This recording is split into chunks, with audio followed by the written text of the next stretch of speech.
ડીસામાં British શાસન દરમિયાન લશ્કરી સૈનિકો દ્વારા સ્થાપિત અને સ્વયંભૂ પ્રગટ થયેલા ઐતિહાસિક નીલકંઠેશ્વર એટલે કે રીજમેન્ટ મહાદેવ મંદિરનો 1.5 કરોડ રૂપિયાના ખર્ચે આરસપહાણથી ભવ્ય જીર્ણોદ્ધાર થઈ રહ્યો છે। અંગ્રેજોના સમયમાં ડીસા એક મહત્વની લશ્કરી છાવણી તરીકે ઓળખાતું હતું અને આ છાવણીમાં દેશના ખૂણે ખૂણેથી આવેલા ભારતીય સૈનિકો ફરજ બજાવતા હતા। આ સૈનિકોએ પોતાની ધાર્મિક આસ્થા અને શ્રદ્ધાને જીવંત રાખવા માટે ડીસામાં અલગ અલગ સ્થળોએ વિવિધ ધાર્મિક સ્થાપનો કર્યા હતા। લશ્કરના અલગ અલગ વિભાગો અને શસ્ત્રોના નામ પરથી ડીસામાં 4 જાણીતા શિવાલયોની સ્થાપના થઈ હતી, જેના નામો આજે પણ એ જ અનોખા ઇતિહાસની જુબાની આપે છે, જેમાં લશ્કરની રિસાલે ટુકડી પરથી રિસાલેશ્વર મહાદેવ, લશ્કરી પલટન પરથી પલટન મહાદેવ, યુદ્ધમાં વપરાતી તોપોના વિસ્તાર પરથી તોપખાનેશ્વર મહાદેવ અને સેનાની રેજિમેન્ટ વિસ્તારમાં આવેલા મહાદેવને લોકો રીજમેન્ટ મહાદેવ તરીકે ઓળખવા લાગ્યા। આ રીજમેન્ટ મહાદેવનું મૂળ નામ નીલકંઠેશ્વર મહાદેવ છે અને આ અનોખા ધાર્મિક સ્થળનો ઇતિહાસ લગભગ 170 વર્ષ જેટલો જૂનો અને રોચક છે। એવું માનવામાં આવે છે કે વર્ષો પહેલાં અહીંથી ભગવાન શિવનું એક પવિત્ર શિવલિંગ સ્વયંભૂ પ્રગટ થયું હતું। આ ચમત્કારિક શિવલિંગ પ્રગટ થયા બાદ બ્રિટિશ શાસન દરમિયાન સેનાની રેજિમેન્ટના સૈનિકોએ અહીં નાની ડેરી બનાવીને વિધિવત રીતે પૂજા અર્ચના શરૂ કરી હતી। સમય જતાં દેશ આઝાદ થયો અને લશ્કરી છાવણી બાદ સ્થાનિક લોકોએ આ મંદિરની સંભાળ પોતાના હાથમાં લીધી। શ્રદ્ધાળુઓએ પોતાની આસ્થાથી આ નાની ડેરીને મોટા મંદિરનું સ્વરૂપ આપ્યું અને સમય જતાં આસપાસનો આખો વિસ્તાર વિકાસ પામ્યો। આ જ પવિત્ર મંદિરની બિલકુલ બાજુમાં મા દુર્ગાનું પણ એક સુંદર મંદિર આવેલું છે, જે ભક્તો માટે ભારે આકર્ષણ અને આસ્થાનું કેન્દ્ર છે। ડીસાના આ રીજમેન્ટ વિસ્તારમાં આવેલા નીલકંઠેશ્વર મહાદેવ પ્રત્યે સ્થાનિક લોકોમાં અનેક વર્ષોથી અખંડ અને અતૂટ શ્રદ્ધા જોવા મળે છે। શ્રદ્ધાનું એક મોટું ઉદાહરણ એ પણ છે કે દર વર્ષે શ્રાવણ માસના અંતિમ દિવસે અહીં આખા ગામ માટે ભવ્ય ભોજન સમારોહનું આયોજન થાય છે, જેમાં હજારો ભક્તો પ્રસાદ લે છે। હવે આ ઐતિહાસિક અને પવિત્ર ધામને વધુ આકર્ષક અને ભવ્ય રૂપ આપવા માટે સ્થાનિક દાતાઓએ આગળ આવીને દાનની ભારે સરવાણી વહાવી છે। અંદાજે 1.5 કરોડ રૂપિયાના જંગી ખર્ચે આ સમગ્ર મંદિરનો જીર્ણોદ્ધાર કરવાનો એક ભગીરથ સંકલ્પ લેવામાં આવ્યો છે। અત્યારે આ નિર્માણ કાર્ય એકદમ પૂરજોશમાં ચાલી રહ્યું છે અને મંદિરની કામગીરી હવે તેના અંતિમ તબક્કામાં પહોંચી ગઈ છે। મંદિરનું આકર્ષક અને ભવ્ય શિખર આકાર લઈ ચૂક્યું છે અને આખું મંદિર સફેદ ચમકતા આરસપહાણના પથ્થરોથી કંડારવામાં આવી રહ્યું છે। આગામી 2 મહિનાની અંદર મંદિરની તમામ પ્રાથમિક અને મુખ્ય કામગીરી પૂર્ણ થઈ જશે તેવો અંદાજ વર્તાઈ રહ્યો છે। આ આરસપહાણથી બનેલું નવું ભવ્ય મંદિર ડીસા શહેરની આસ્થા અને ભવ્ય વારસામાં એક નવું સુવર્ણ પ્રકરણ ઉમેરશે। શ્રી નીલકંઠેશ્વર જીર્ણોદ્ધાર સેવા સમિતિ દ્વારા આ નીલકંઠેશ્વર મહાદેવ મંદિરનું જીર્ણોદ્ધારનું કાર્ય 2024થી ચાલુ છે।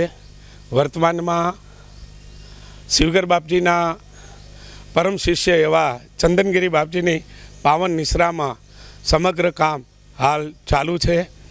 આ નિર્માણ કાર્યમાં અમારા અંદાજ પ્રમાણે હાલ સોમપુરા લેબર કોન્ટ્રાક્ટર અને માર્બલના કોન્ટ્રાક્ટર દ્વારા એવો અંદાજિત ખર્ચ 1.5 કરોડનો થવાનો છે, જેમાં હાલ 1 કરોડ ઉપરાંતનું કામ પૂરું થયું છે અને છેલ્લા 2 મહિનામાં શ્રાવણ મહિના સુધીમાં આ કામ પૂર્ણ થવાની આશા છે। અમે લોકો અમારી આખી ટીમ દ્વારા સતત એ પ્રયાસ કરવામાં આવે છે કે મંદિરનું કામ ખૂબ જ ઝડપથી પૂર્ણ થાય। આ મંદિર ખૂબ જ પ્રાચીન છે। વર્ષોમાં ગણવા જઈએ તો જેમ તોપખાનાનું મંદિર, રિસાલેશ્વરનું રિસાલાનું મંદિર, એવી રીતે આ રેજિમેન્ટનું નીલકંઠેશ્વર મહાદેવ મંદિર જ્યાં આપણા હિન્દુ સૈનિકો પૂજા કરતા હતા, એમ કહેવાય છે કે 170 વર્ષ કરતાં પણ વધારે આ નાનકડી ડેરી હતી। એ ડેરીનું સૌએ સાથે મળીને એક ટીમ બનીને આજે 100થી 150થી ઉપરાંત કાર્યકરો, શિવ ભક્તો, ગુરુ ભક્તો સમગ્રના સાથ સહકારથી સમગ્ર ડીસાના નગરજનો, બહાર આજે અમેરિકા વસતા હોય, કેનેડા વસતા હોય કે અન્ય વિદેશમાં દુબઈ વસતા હોય, એ તમામની એવી ભાવના છે કે આ મંદિરનું તાત્કાલિક જીર્ણોદ્ધાર થાય। વર્તમાનના રાજકીય લોકો, સામાજિક સમાજના તમામ વર્ગો, મારા રિજમેન્ટવાસીઓ પણ આ મંદિરનું કામ ઘણી ઝડપથી પૂર્ણ થાય તે માટે પ્રયત્નશીલ છે। આપણે સૌ આશા રાખીએ કે આગામી શ્રાવણ માસની અંદર આ મંદિરનું જીર્ણોદ્ધારનું કાર્ય પરિપૂર્ણ થાય અને સૌ શિવ ભક્તો આ મંદિરમાં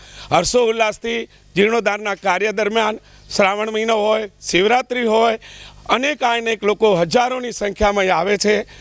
દાદાનો પ્રસાદ લે છે અને ધન્યતા અનુભવે છે. મંદિરની સાથે માની પણ પ્રતિષ્ઠા થયેલી છે. મા જગદંબા સૌના રખોપા કરે છે. અહીં નવરાત્રિ, અહીંનું યુવક મંડળ સમગ્ર રીતે આનું કાર્ય કરી અને એને પરિપૂર્ણ કરે છે. ખૂબ જ ધામધૂમથી તમામ તહેવારો અત્રે ઉજવાય છે. અહીંની આખી ટીમ નાત જાત ભેદભાવ વર્ગ સ્ત્રી પુરુષ સૌ આને સાથ સહકાર આપી રહ્યા છે.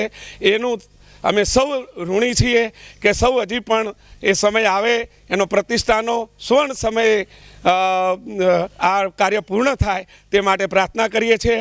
ડીસા બનાસકાંઠાનું તમામ મીડિયા, સોશિયલ મીડિયા હોય, આપનો બીકે ન્યૂઝ પરિવાર તો આ મંદિર સાથે વર્ષોથી જોડાયેલો છે, તેઓનો પણ સાથ મળ્યો છે. રખેવાળ પરિવારનો અનેક મીડિયા, કોઈનું નામી અને અનામી, કેટલી વખત ભાસ્કરે પણ લખ્યું કે 41 ફૂટ ઊંચું આ મંદિર ડીસાનું કદાચ આ સર્વશ્રેષ્ઠ મંદિર બની રહેશે.